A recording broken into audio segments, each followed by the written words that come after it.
want to introduce Rocky. Rocky doesn't know anything yet, just learning to socialize and not jump. This is actually the second day.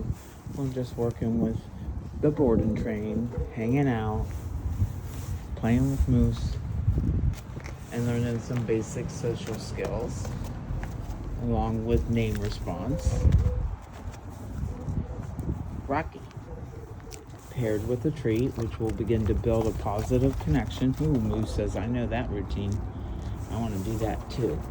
But what are we teaching when we do name response? What are we really teaching?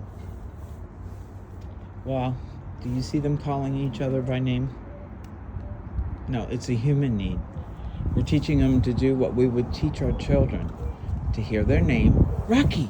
You move back because that will make them immediately go to follow you, because that's what dogs do with dogs for play.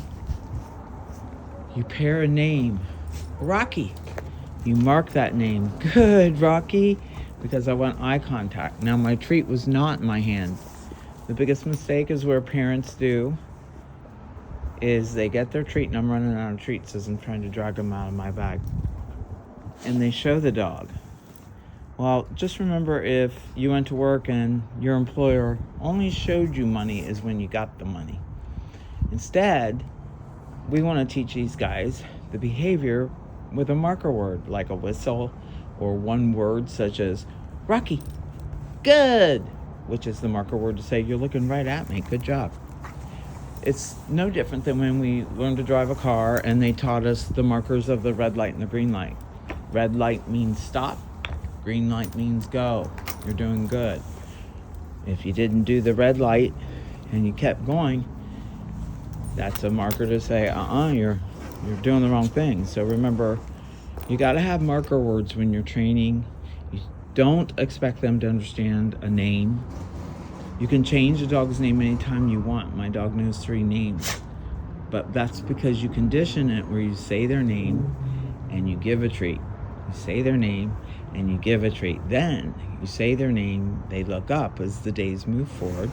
You use your marker word, Rocky, good, and you treat that. But I marked it. The treat wasn't already going there, right? I said, Rocky, good. And I marked it. Then I'm reaching for my treat in a pocket, in a treat pouch. I know, Moose, it's not fair, huh?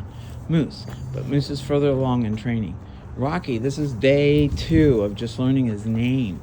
He doesn't know anything yet. Not sit. Not jump was in the day 2 as well. So when jumping, hi, Rocky. He doesn't jump now. Good boy. I'm marking the 4 paws on the ground. Remember, if he jump, which I'm going to try to see if I can time it to get it to happen. Off. Pair that with off. Good, off. And mark it with the good off. And what's he thinking? I did my job, man. I want my $100. But he's not looking at my hand. He was looking at me. Good boy. Because what you're establishing is pack leadership, which is everything. And please understand, the leash is on him. Very important factor. Without a leash, now Moose is weeks into training. I can get away with a little bit, but if I went outside, I'd still have Moose on leash.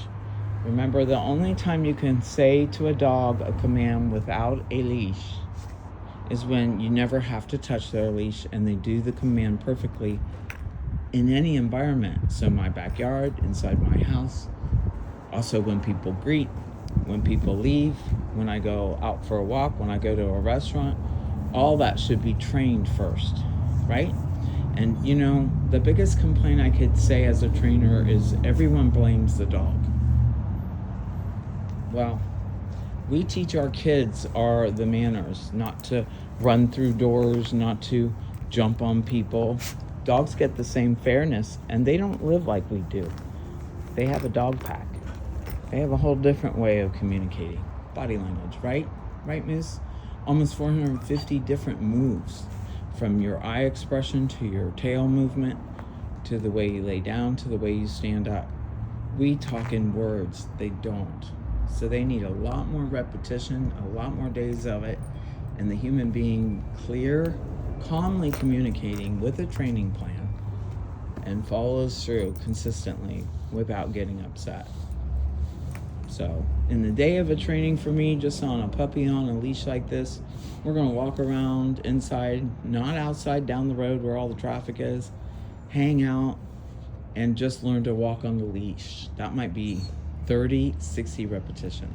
So just remember, patience is in the hands of the trainer.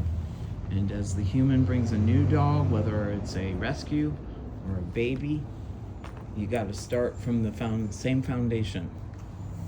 Be good humans.